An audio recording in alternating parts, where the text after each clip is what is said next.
How to delete Shopify account permanently. Hello everyone! In today's video, I'm going to show you how to permanently delete your Shopify account step by step. Before we begin, make sure to like this video and subscribe to the channel for more helpful tutorials. Now let's get started. First, log in to your Shopify admin dashboard. Once you're inside, look at the bottom left corner and click on Settings.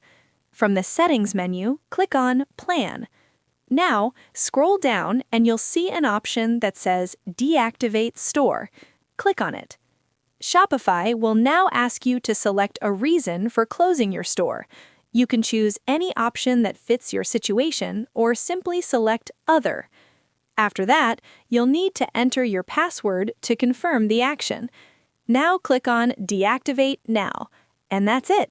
Your Shopify store will be permanently closed.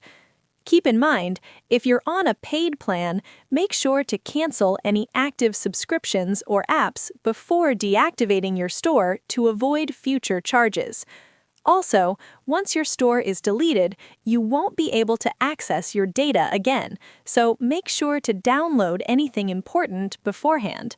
That's all for today. Thanks for watching, and I'll see you in the next one.